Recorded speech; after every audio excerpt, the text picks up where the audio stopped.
Silencio y discipulado. Hoy queremos reflexionar sobre estos dos temas, silencio y discipulado. No solo son temas de estudio y de reflexión, también son vivencias del ser humano. El discipulado es la etapa en la que el ser humano emprende una búsqueda consciente de la divinidad, que está dentro de sí. En las primeras etapas entra en una corriente espiritual o escuela de entrenamiento esotérico y en las últimas etapas entra en contacto consciente con un asrama, entra en la corriente iniciática y aprende a dejar que la divinidad se manifieste en él. En el proceso se transforma en un iniciado de varios grados y finalmente en un maestro de sabiduría y compasión.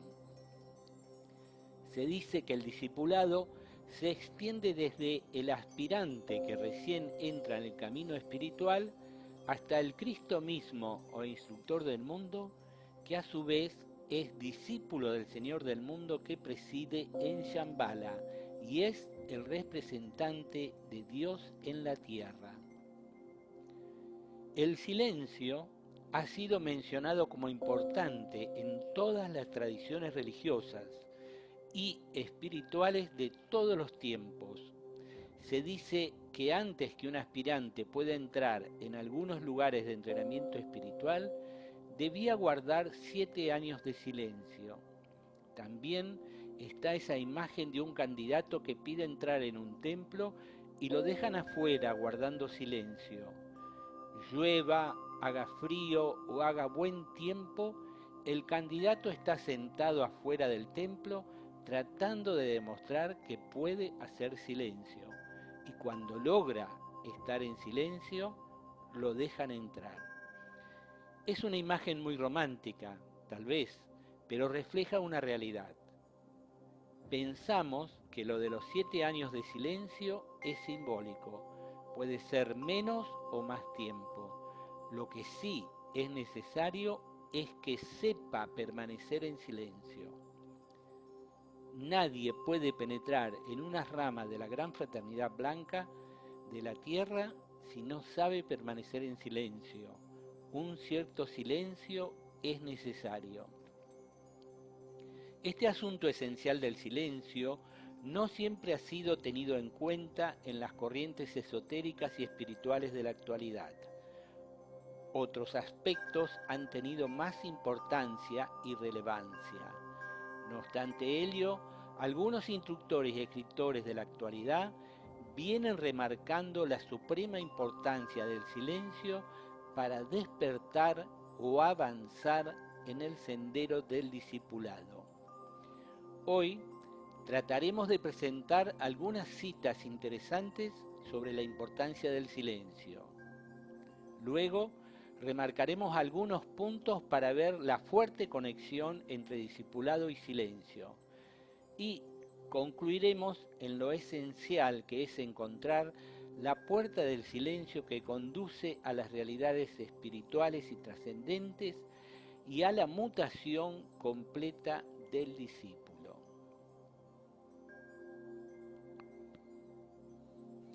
Citas sobre el silencio. El comienzo de la sabiduría es el silencio. Pitágoras.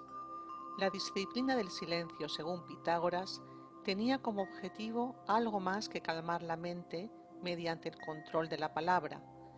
El sabio de la escuela de Crotona pensaba que era un modo para que emergiera la auténtica esencia del individuo sin artificios. Sabemos que el silencio nos ayuda a contactar con el plano búdico, donde se encuentran los bienes inmortales, uno de los cuales es la sabiduría. Ya desde la época de Pitágoras era conocida la importancia del silencio.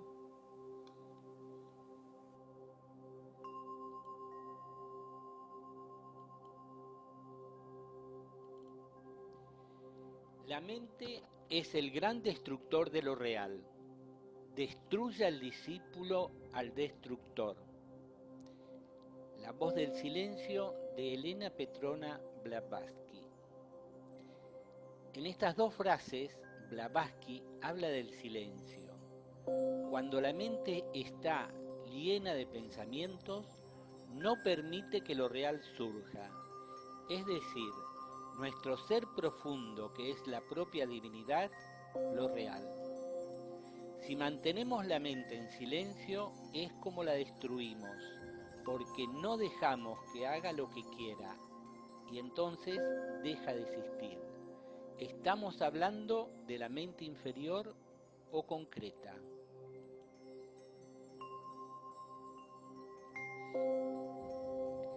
Del silencio del absoluto fue proyectado el universo. El silencio es el mejor método por el cual se genera y acumula fuerza espiritual para ser utilizada.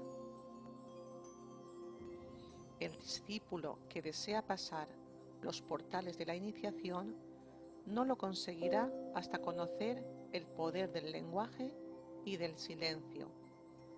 Guarda silencio y la luz entrará en ti. Maestro tibetano Dwal Khul.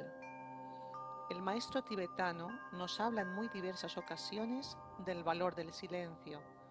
Nos explica que a través del silencio el discípulo adquiere el conocimiento sobre el poder del lenguaje y la palabra como medios para producir transformaciones en el plano físico. Para que las palabras adquieran dicho poder, es requisito el silencio de emociones y de la mente concreta, que pasará a actuar bajo las órdenes de la mente abstracta o iluminada. Asimismo, nos indica que cuando la mente está en reposo, la meditación florece en contemplación, donde el alma observa su propio mundo, percibe la visión de las cosas tal cual son, se pone en contacto con la realidad y conoce a Dios. Cuando la mente está serena y libre de su propia actividad y de su parloteo, adviene la suprema sabiduría. El silencio y la inmensidad van juntos, y la inmensidad del silencio es la inmensidad de una mente sin pensamiento. La mente meditativa fluye en el silencio, y el amor es la forma como se expresa. En ese silencio hay alegría y bienaventuranza. Jiddu Krishnamurti. Las verdades que descubrimos transforman nuestra vida radicalmente. La verdad del silencio es mucho más que eso. Es la única verdadera vía de realización humana. El silencio creador, Consuelo Martín. ¿Puede la mente pensante estar en silencio, como una flor de par en par abierta, que se deja envolver por los rayos del sol y, a la vez, cuando es necesario algún tipo de comunicación, responder de modo natural con la totalidad del ser? El silencio de la mente, Ilie Cioara. El silencio es esencial. El silencio es tan necesario como el aire que respiras, como la luz para las plantas. Si tu mente está repleta de palabras y pensamientos, no te quedará un espacio para ti.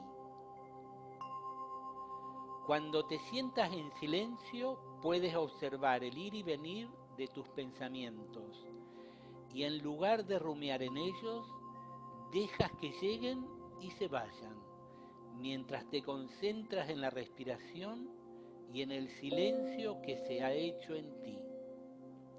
Silencio, Thich Nhat Hanh.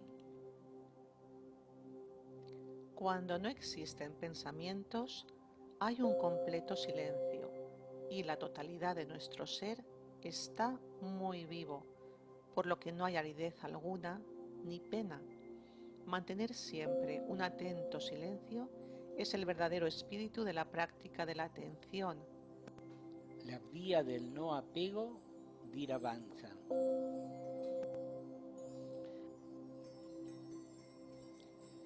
Hacerse consciente del silencio siempre que nos lo encontramos en la vida nos pondrá en contacto con la dimensión sin forma ni tiempo que hay dentro de nosotros, esa que está más allá del pensamiento, más allá del ego. En unidad con la vida, Eckhart Tolle. El silencio imperante en Shambhala, el silencio imperante en la jerarquía y el silencio imperante en cada una de las ramas de la jerarquía son parte de este gran conjunto de silencio que envuelve la vida de Dios. El silencio es una experiencia de lo más trascendente, exotéricamente hablando. Los maestros nos están enseñando desde hace años que la técnica del silencio es la única que puede liberar. ¿Por qué no practicáis el silencio? Vicente Beltrán Anglada. El silencio y las diferentes iniciaciones. El silencio es uno de los principales requisitos para la iniciación, algo que todo discípulo tiene forzosamente que aprender. Por lo tanto, es necesario pasar la prueba. Maestro tibetano. Vamos a emprender, junto a ustedes, una investigación sobre las iniciaciones que abarca un largo periodo del sendero del discipulado, y la presencia del silencio se encuentra en todo ese proceso.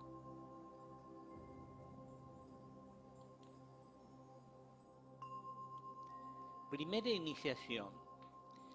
El aprendizaje de este silencio creador, precursor de todos los posibles estados de conciencia superiores, empieza realmente en la primera iniciación jerárquica. Vicente Beltrán Anglada, Los misterios de Shambhala. La primera iniciación implica ciertos cambios en el cuerpo físico, el cual se vuelve más sensible a las energías superiores. La respiración adquiere un ritmo solar en lugar de lunar, y la pureza del prana que inhalamos provoca cambios en las células físicas. Este proceso requiere un cierto nivel de silencio, que se irá desenvolviendo en profundidad y grados a medida que vamos avanzando en el sendero. Al tener relación con el nivel físico, el requisito que esta iniciación demanda es el correcto uso de la palabra, que deviene de la correcta comprensión de la fuerza creadora del verbo. El silencio de palabras no implica la inhibición del intercambio normal y habitual en las relaciones sociales. Más bien implica una atención y cuidado en el uso de la palabra, que ésta sea fruto de un propósito amoroso y que refleje la lucidez y el discernimiento del alma. Abstenerse de utilizar la palabra cuando no sea útil o benéfica para nuestro entorno. Evitar críticas, interpretaciones o manifestaciones de separatividad originadas por una mala gestión de las emociones. La atención a aquello que decimos, cómo lo decimos y por qué es sumamente importante para darnos cuenta de qué es lo que estamos materializando a través de la intención y el sonido físico, ya que va a tener unas consecuencias inevitables sobre las personas que nos rodean, así como sobre el entorno. Tal y como dice Vicente Beltrán Anglada, cuando somos conscientes del valor afirmativo del verbo, como creador de situaciones individuales o mundiales, es que podemos medir el alcance de nuestra responsabilidad planetaria. También se podrá comprender la reticencia y circunspección del iniciado frente al misterio de la palabra y el porqué de sus prolongados silencios y de su culto a la ley de la oportunidad cíclica, en la cual todas las palabras deberían ser pronunciadas.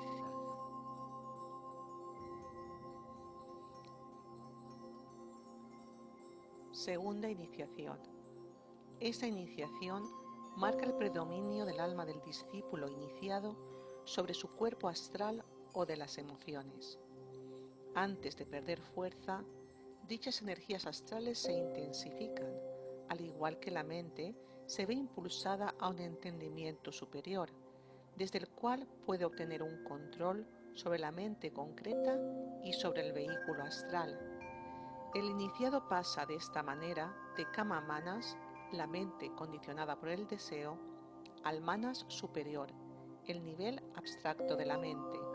Para ello, debe atravesar las luchas y batallas del campo astral, elevando las energías del plexo solar hacia el corazón y la garganta. Debido a la fuerza que las emociones tienen en este momento en la humanidad, el paso de esta segunda iniciación es especialmente importante. Se trata de invertir el proceso por el cual lo inferior oculta o quiere manejar lo superior. Las emociones dejan de apoderarse de la mente concreta. Es la mente superior la que empieza a tomar las riendas de nuestra vida, constituyéndose como puente que extiende el silencio de las altas regiones hacia la mente concreta y las emociones.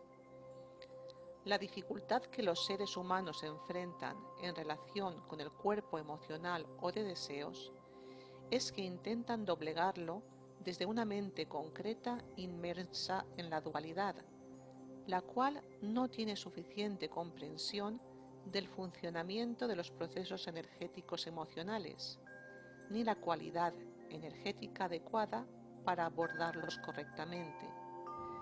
Debido a la ignorancia, se rechaza el deseo y se intenta suprimirlo para adecuarlo a unas determinadas normas morales, con lo cual la lucha se eterniza, dando más fuerza a aquello que creemos indeseable.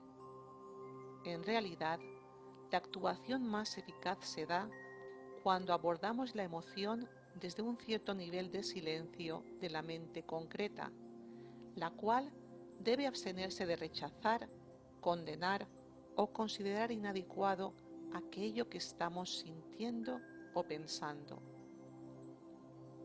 La mente concreta queda en silencio, pues, para dejar paso a la lucidez de la mente superior, que se aplica en observar la emoción sin reacción alguna. En la medida en que esta observación silenciosa se va consolidando, empezamos a comprender las raíces de nuestras emociones y deseos. Asimismo, observamos que los más groseros o materiales tienen unas consecuencias claramente negativas sobre nuestro sistema nervioso y nuestro bienestar psicológico, afectando de manera dañina las relaciones sociales. La claridad de esta observación silenciosa, sostenida en el tiempo, es clave para transformar los deseos, sin ningún tipo de lucha o repulsa hacia los mismos. Tercera iniciación: humildad, sentido de responsabilidad y una silenciosa atención a cualquier contenido mental va limpiando los resquicios del yo individual y separado que nuestra mente pueda albergar. Vicente Beltrán Anglada.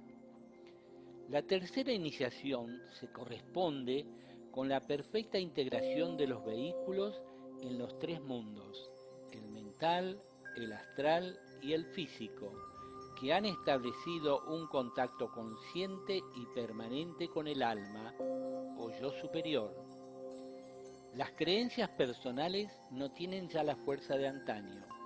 El discípulo ha aprendido a someter todos sus puntos de vista y opiniones particulares a la supervisión de su alma. Aprende a distanciarse o desapegarse de sus contenidos mentales, situándose en la posición del alma u observador silencioso. De esta manera, empieza a percibir con lucidez qué ideas o arquetipos mentales son los necesarios para actualizar en el mundo. Entonces, utiliza la mente concreta con agudeza y precisión para colaborar en su manifestación en el plano físico.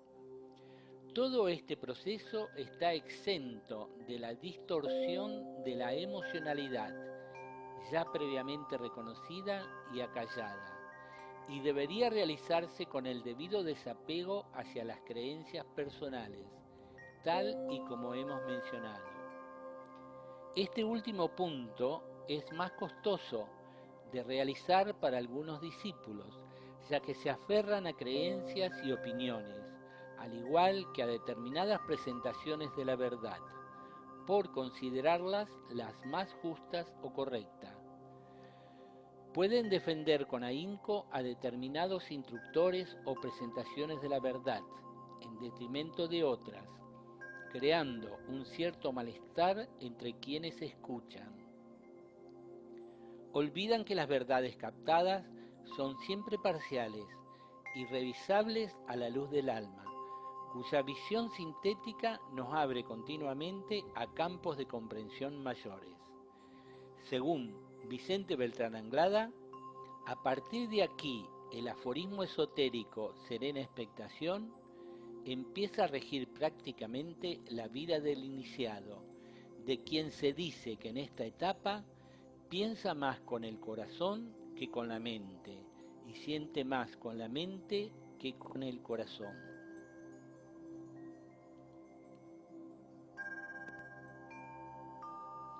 El discípulo va avanzando, pues, en grados de silencio en la medida en que se van sucediendo sus ampliaciones de conciencia y progresivas iniciaciones, de manera que este silencio le permite ir acallando aquello que ya no le es necesario para pasar a la siguiente etapa, a la vez que crea el vacío que se requiere para la recepción de energías superiores.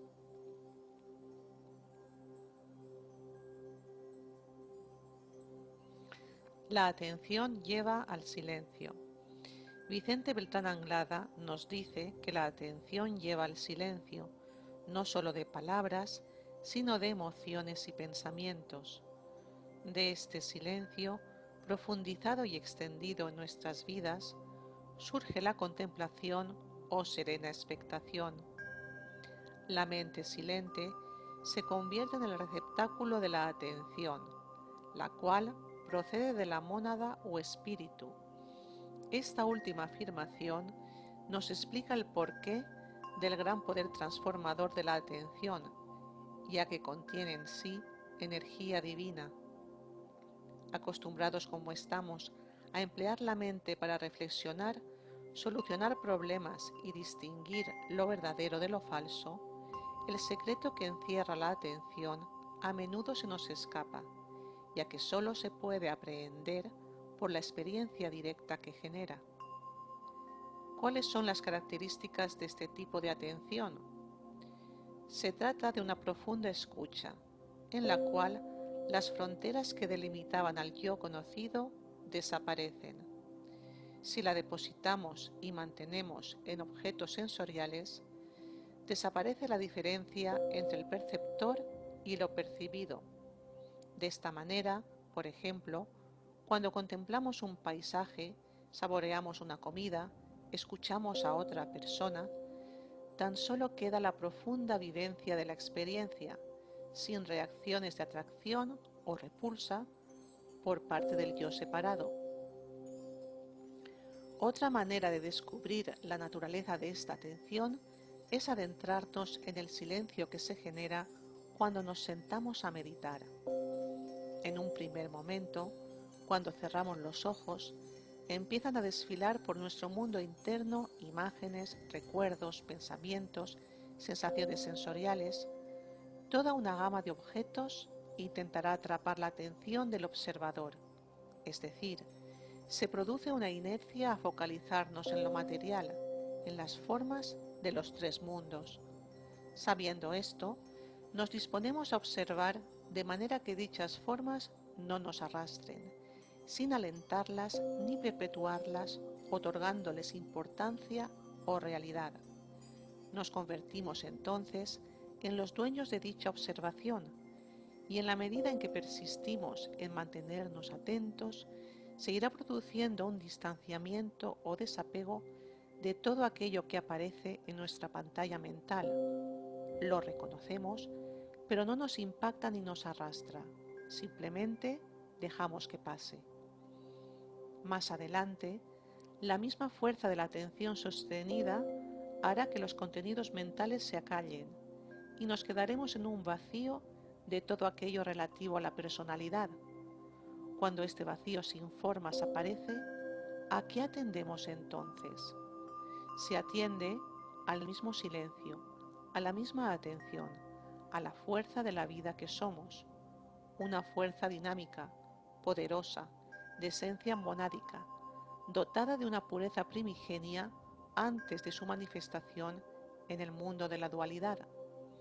Dicha energía, mantenida en el tiempo, nos conduce de la vida de la personalidad a la vida del alma, que es de constante contemplación.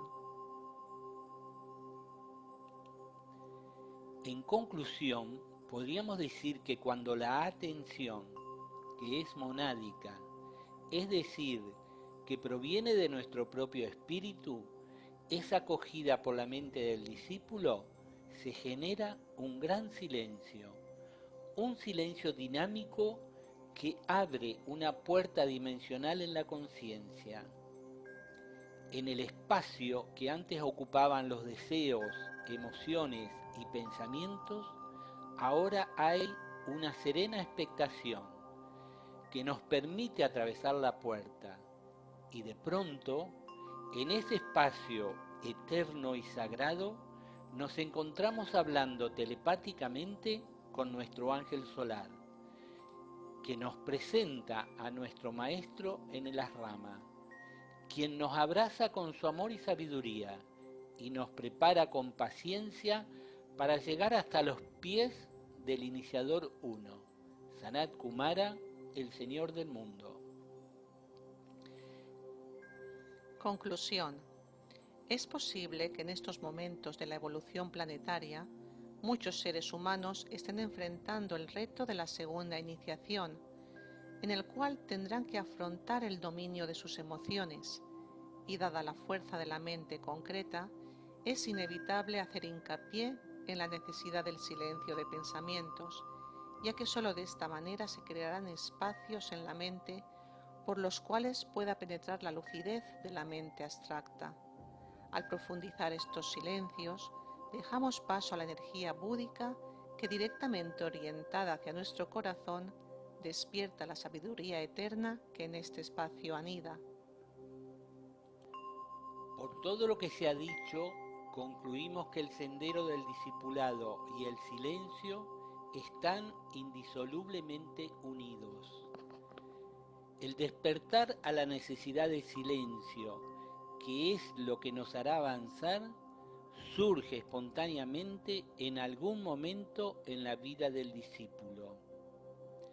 Valga este video para llevarnos a la práctica del silencio, en la meditación sedente y en la vida cotidiana. Que cuantos más seres humanos silenciosos, atentos e iniciados tenga el planeta Tierra, mejor para la evolución del sistema solar.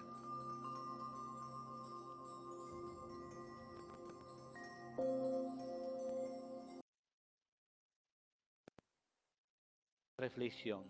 También son vivencias. Muchas gracias, Carmen. Muchas gracias, Daniel, por esta presentación. Y bueno, antes que nada, pues si alguien quiere, comenzamos el coloquio ahora. Tenemos unos 25 minutos aproximadamente. Si alguien quiere hablar, por favor que levante la mano y le damos paso.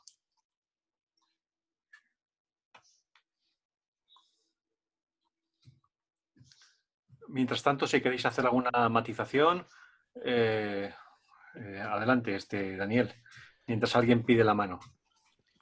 Bueno, lo que podríamos decir es que en el encuentro anterior que se realizó en Madrid, tratamos de compartir la importancia del Agni Yoga y hoy compartimos nuestras investigaciones, nuestras reflexiones, nuestras búsquedas sobre el silencio. Estamos hablando de una zona en la evolución del sendero del discipulado donde se aplica el Agni Yoga. Sabemos que el Agni Yoga es profunda atención, serena expectación y perfecta adaptabilidad. Entonces, como bien se explica, cuando se aplica en nuestras vidas la atención, surge el silencio. Entonces, el video o la presentación de hoy es nuestras investigaciones sobre la importancia del silencio para avanzar en una etapa del sendero del discipulado. Y por ahí estamos ubicados, ¿no? Muy bien. Si Carmen, ¿quieres aportar algo? No, simplemente que lo que hemos elaborado.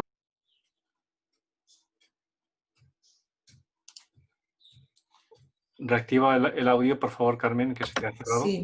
Sí, que lo que hemos hecho de las iniciaciones está basado básicamente en Vicente Beltrán Anglada. También tenemos citas de otros autores. Y lo que nos ha motivado a trabajar sobre esto es la experiencia personal y también las dificultades que hemos visto, porque siempre hablamos de vivir como almas y en eso estamos todos de acuerdo, que hay que vivir como almas. Pero claro, ¿cómo se vive como almas y cómo silenciamos esa naturaleza inferior? Entonces esto es como un trabajo de investigación que cada uno tenemos que hacer internamente a ver cómo se manifiesta esta naturaleza inferior cuando surge y cómo se puede acallar o cómo se podría transformar. Entonces el método que nos está funcionando es el de la observación silenciosa, esa atención que lleva poco a poco al silencio. Y al principio es algo costoso porque como que la mente se revela, quiere seguir con su inercia, con sus planteamientos, con su historia, pero poco a poco hay como una energía en el silencio que nos va transformando. Y esto es en la experiencia de cada cual, ¿no? Es un tema experimental. Gracias. Muchas gracias, Carmen. Eduardo ha levantado la mano. Adelante, Eduardo. Voy a ser breve porque hay poco tiempo. Una pregunta nada más, si el silencio puede ser algo aparte creador, en tanto hay comunicación con las mentes, y por otro lado, si también hay diálogo en ese silencio, ¿no? Y no sé, comunicación a través de esos registros acásicos que hablábamos, ¿no? Es decir, en definitiva, que el silencio también es creador, ¿no? Y se puede haber comunicación, ¿no? Telepática o como queramos llamarla, nada más que eso. Sí, cuando hay silencio, inevitablemente hay creatividad. Hay creatividad que proviene de manifestar lo superior. El silencio genera que se acalle lo inferior y entonces en ese momento aparece la creatividad. El ser humano comienza a vivir de instante en instante y todo lo que aparece es completamente nuevo y creativo. Y respecto de los archivos acásicos, se dice que cuando hay silencio hay conexión con lo real, con la realidad. Y esa realidad está guardada en los archivos acásicos. Así que el silencio bien puede servir para contactar con los archivos acásicos. Vale, gracias. Sí, teníamos al respecto de lo que preguntas, la presentación en realidad era más larga, la tuvimos que cortar, porque habían unas explicaciones del tibetano que explicaban en este silencio, quizás en ese momento de silencio no recibimos la información o simplemente hay como un vacío, pero esa información que nos ha llegado no hace falta que aparezca en ese momento, la podemos alcanzar, él dice en diferido, es decir, después de la meditación, los días posteriores, en algún momento. O sea, realmente algo nos llega durante ese silencio, porque realmente decimos vacío, pero en el vacío siempre hay algo, ¿no? Hay un vacío, dijéramos, de lo inferior para dar paso a algo superior. Entonces, este superior, estas energías superiores o estas comprensiones superiores, no necesariamente las tenemos en el momento que nos sentamos en silencio, podemos tenerlas en otro momento. Y hay incluso personas que han recibido una información muy, muy condensada sobre un libro, me acuerdo de Mozart, sobre alguna sinfonía, lo reciben en un momento determinado, puntual, y luego tienen que ir elaborando y tienen que ir descodificando todo eso que han recibido. Las posibilidades del silencio son inmensas, hay muchísimas, y a cada persona se le van a manifestar de una manera. Pero se van a manifestar en la medida en que se vaya callando lo inferior. Muchas gracias. Adelante, Jesús. Pues mira, el tema del silencio es muy recurrente en los estudios esotéricos. Hay que recordar al gran Pitágoras, que en la escuela de Crotona tenía a los estudiantes que ya se acercaban, los tenía 4 años fuera del recinto sagrado, de lo que es la parte esotérica, y los controlaba. Claro, nosotros entendemos por silencio básicamente el hablar o no hablar, utilizar el centro laríngeo y utilizar los órganos que tenemos para la emisión de sonidos articulados, pero en realidad no es eso, el silencio es mucho más profundo. Claro, el silencio tiene mucho que ver con nuestro mundo emocional. El gran problema que tenemos con la comprensión del silencio es que nos creemos que silencio es igual a falta de actividad. No. Podemos tener una actividad muy grande, una actitud de servicio continuamente activa, pero al mismo tiempo estar en un silencio relativo al mundo de la personalidad. Y esto conviene siempre recalcarlo. Habéis dicho que es del alma, por supuesto que sí. Y además la imagen es preciosa, porque es la clásica imagen que te encamina a la cima de la montaña, la iniciación, y bueno, ya sabéis por qué vamos. Venga, muchas gracias. Muchas gracias, Jesús.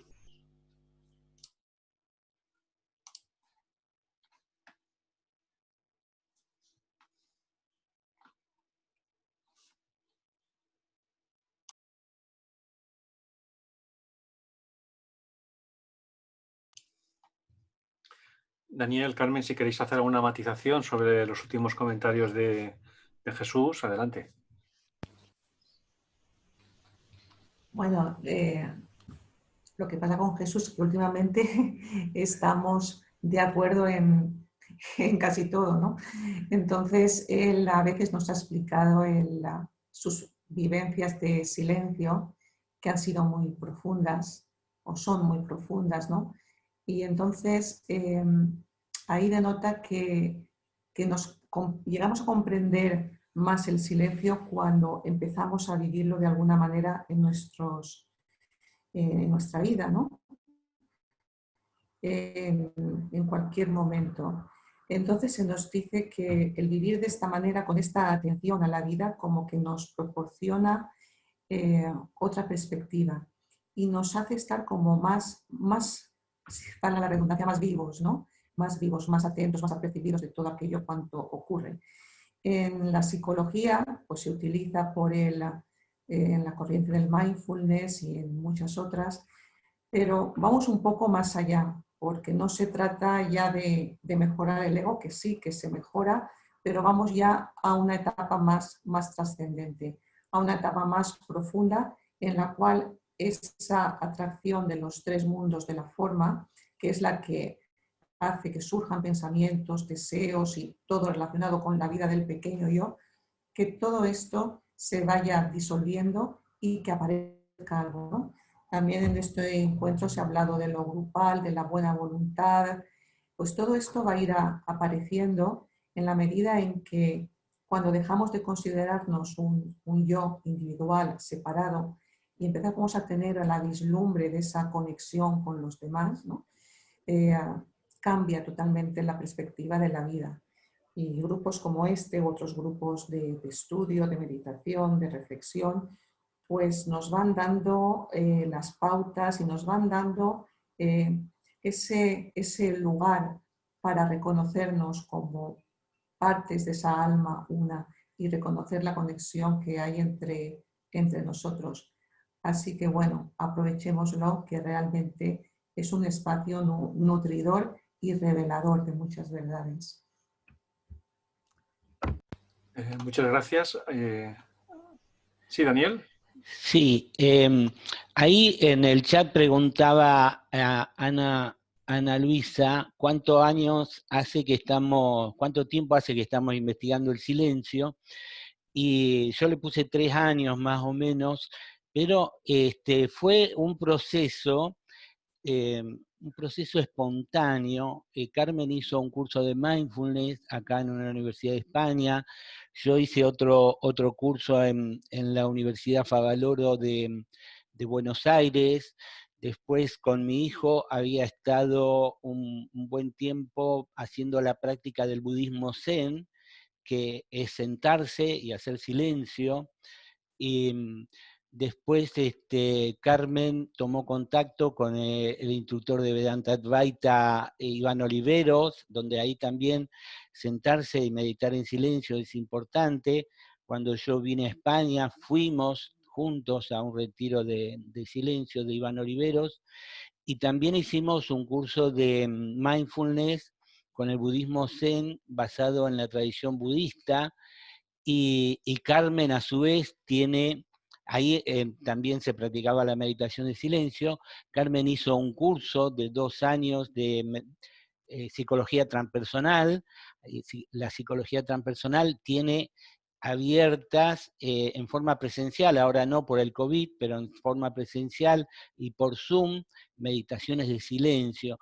Entonces ha sido todo un proceso de práctica, y al mismo tiempo de encontrarnos con literatura sobre el silencio, que un poco la hemos volcado en el video, y también no nos olvidemos de Consuelo Martín, que tiene hermosos libros sobre su experiencia con el silencio y la contemplación, y también estuvimos en un retiro hace poco, como algunos saben. Entonces, uno puede pensar que es tan importante el silencio que me voy a sentar, voy a hacer alguna práctica sobre el silencio para ver qué surge. Pero está bien eso, ¿no? Pero en realidad el silencio, como se explicó, surge desde la atención que baja desde la mónada y es acogida en la mente en un momento determinado de la evolución del discípulo. Entonces, y también el hecho de que somos discípulos todos, Vicente decía, todos vosotros sois discípulos, y el hecho de ser discípulos hace que durante la noche, de alguna manera, recibamos intrusión en los asramas, ¿no? Y entonces ahí en los asramas hay entrenamiento para los discípulos sobre el silencio. Entonces, de alguna manera, si estamos atentos y si amamos mucho a la humanidad y queremos avanzar y dar de nosotros, en algún momento el silencio va a aparecer. Por eso nosotros queríamos remarcar en este video o en esta presentación la importancia del silencio para que cada uno haga su propia experiencia, ¿no? Solo a través de la experiencia se comprende lo que es el silencio, porque intelectualmente uno puede hablar sobre el silencio, pero sentarse y experimentar momentos de silencio profundo, uno dice, de esto se trata. Gracias, Daniel. Eduardo. ¿Eduardo? Ahora ya. ¿Ahora? Sí, ahora. Te había desconectado, perdón. respeto. Hay autores como Carlos Castaneda y algún autor más que siguen el nahualismo, habla del hombre de poder y hablan de la necesidad del reposo, del descanso, de guardar el silencio, ¿no?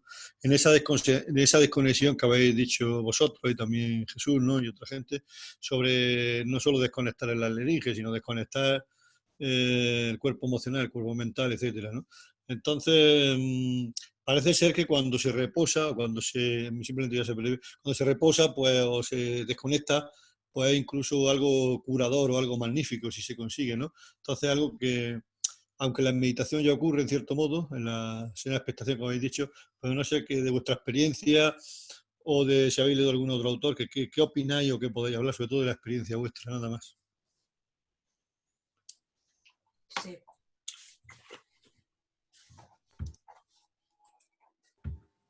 Hay autores que hablan de la curación, de lo curativo que es ese silencio. Entonces es simplemente el darnos cuenta de cómo están funcionando la mente y las emociones. Ahí preguntaba Ana Luisa también alguna técnica básica para iniciar. La técnica básica para iniciar sería ver qué efectos producen en nosotros nuestras propias emociones y los pensamientos, y empezar a desidentificarnos de esos pensamientos.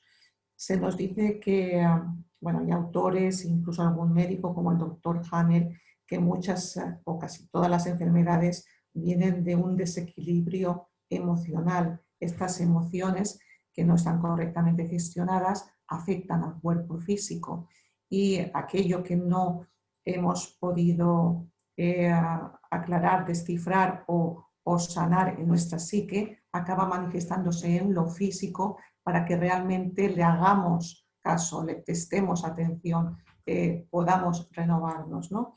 Entonces, sí que es verdad que el vivir desde ese punto en el cual se acallan las emociones, se va callando el pensamiento, pues produce más tranquilidad en el sentido de que uno no está tan preocupado por qué es lo que va a pasar o qué va a pasar con mi vida, cómo se va a desarrollar esto, qué pasará con la pandemia, qué pasará con tal o cual cosa, ¿no? Entonces, yo pienso que es importante vivir en la confianza, y me sale la palabra Dios, no es que yo sea especialmente religiosa, ¿no? Pero vivir en la confianza de que hay una inteligencia suprema o hay un Dios que está todo perfectamente ordenado, ¿no? Y que nuestra única misión es el estar atentos para cumplir su voluntad aquí en la tierra. Es decir, dejar nuestra pequeña voluntad de lado y estar abiertos para captar lo que es la voluntad de Dios, y que sea esa voluntad la que rija nuestras vidas. Y en esa voluntad de Dios, en ese propósito de vivir alineado con el propósito del alma, de la mónada, de Dios mismo, se va como ordenando todo en nuestra vida. Y aquellas áreas en las cuales vemos que todavía existe cierta distorsión o malestar o cualquier punto que nos esté en cierta manera molestando, es porque ahí hay un aprendizaje y es la situación correcta para que podamos aprender. Cualquier cosa que sea, desde una enfermedad hasta un enfado, hasta cualquier momento de incomodidad.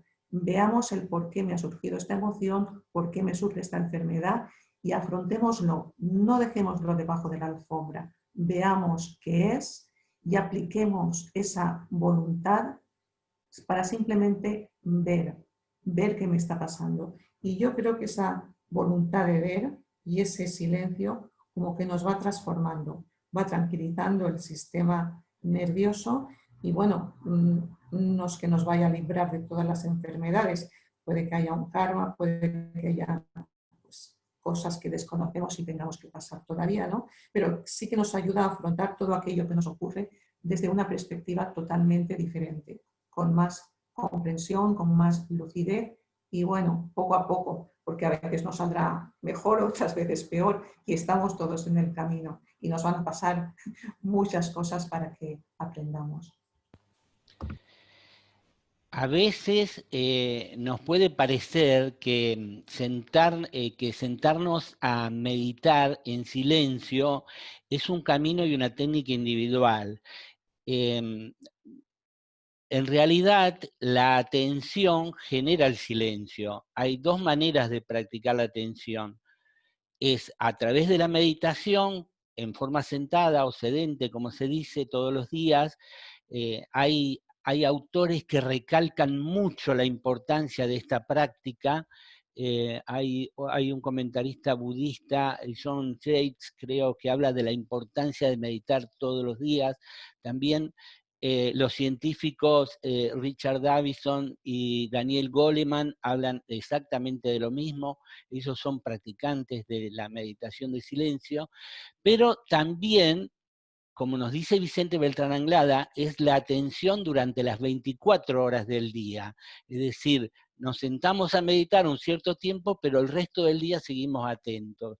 Entonces, si esa atención durante la vida cotidiana es efectiva, logramos vivir en silencio, sin necesidad de estar sentados. Es decir, pero las dos cosas ayudan. La gente que logra un silencio en la meditación, después le resulta más fácil estar en silencio en la vida cotidiana. Y otra cosa que se podría pensar que es un camino individual. Eso no es así, porque cuando se logra el silencio de la personalidad, hay conexión con el alma y también con la mente superior. El silencio nos lleva también a penetrar en el plano búdico y conectar con Budi, y un poquito con más suerte y avanzando también conectar con Atma, es decir, la tríada espiritual. Cuando se hace silencio profundo, la tríada espiritual puede manifestarse en nuestra vida. Y la tríada espiritual es la expresión de la mónada, y sabemos que la mónada o espíritu es la presencia de Dios en nosotros. Entonces, cuando se logra el silencio y se conectan con las zonas superiores de nosotros mismos, ya el individuo desaparece y se percibe la unidad de toda la vida, porque Dios se manifiesta en todo lo que existe. Entonces esa percepción de la unidad hace que nosotros vivamos en unidad con todos. Por lo tanto, no es un camino de realización individual. Llega un momento que se produce el cambio hacia la unidad con todos y la presencia de Dios en nosotros. Ya nosotros como individuos dejamos de existir prácticamente. Entonces no hay un camino individual, esto es un camino grupal.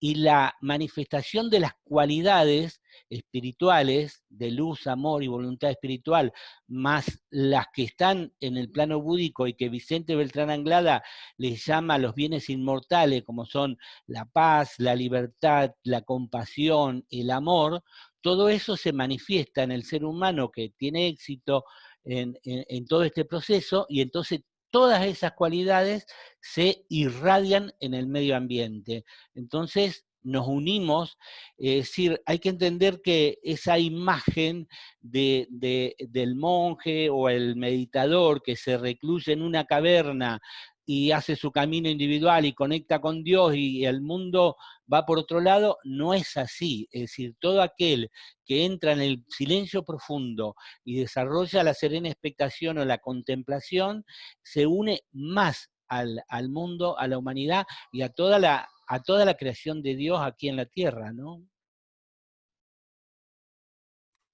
Gracias. Adelante, Nati.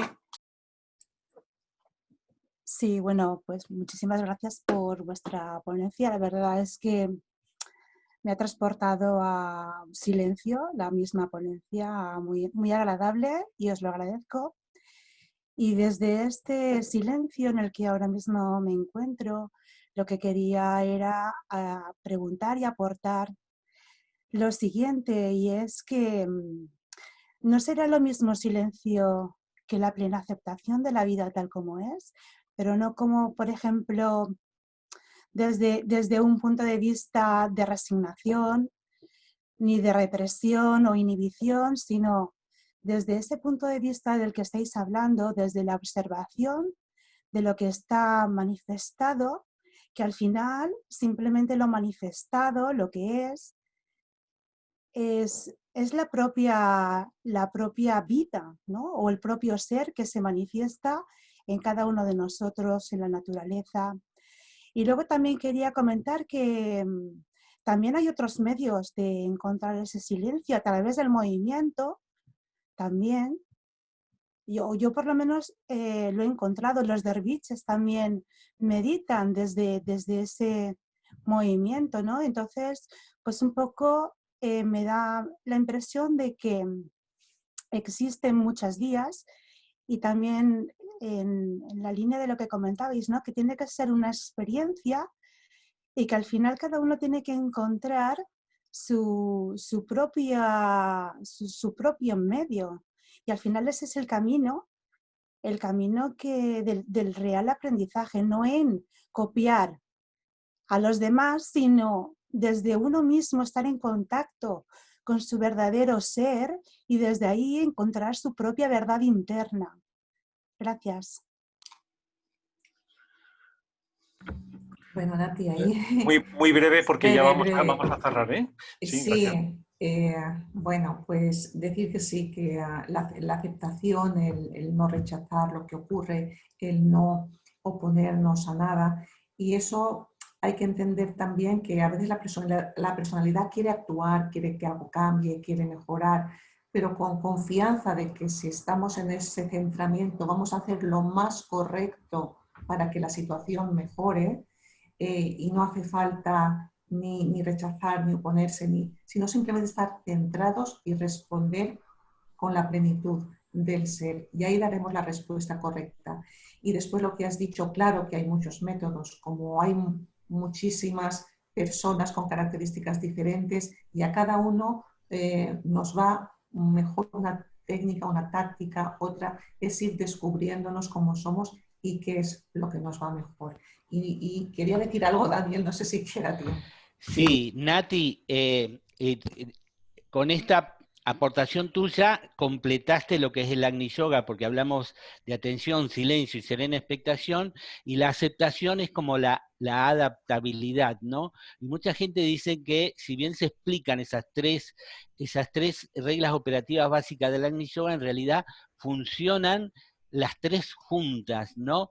Porque la aceptación de la vida en el silencio permite no una resignación de todo lo que está mal, sino que permite el cambio del ser humano, y cuando el ser humano cambia, cambia el mundo. Es decir, la aceptación de la vida tal como se presenta hoy no es resignación, sino que es lo que es lo que hay, y en la medida que cada uno de nosotros cambie, va a cambiar todo. Y como decíamos al final, ¿no? Cuanto más seres humanos silenciosos, recibiendo el espíritu o la vida de Dios en nosotros, ese proceso grupal va a ir cambiando la humanidad y el conjunto, ¿no? del estado de la Tierra. Así que tenemos mucho trabajo por hacer, y gracias a todos por la atención de nuestra ponencia y por los comentarios. Un abrazo fraterno para todos. Muchas gracias, Daniel. Muchas gracias, Carmen. Gracias a todos los participantes. Unos segundos de silencio y comenzamos con el mantra de cierre. El ángel de la presencia pueda hacer sentir su proximidad y los inspire para que atraviesen valientemente los fuegos de la tierra ardiente. Es mi más ferviente plegaria. Que la realidad de la presencia pueda ser sentida por ustedes y los conduzca a una mayor actividad, una vez que hayan cruzado la tierra ardiente. Es mi más profundo deseo. Y que la luz ilumine su camino y traiga una segura y verdadera consumación de todos los afanes y luchas que han caracterizado la manera de vivir, es mi cordial deseo. Emitimos una vez la palabra sagrada.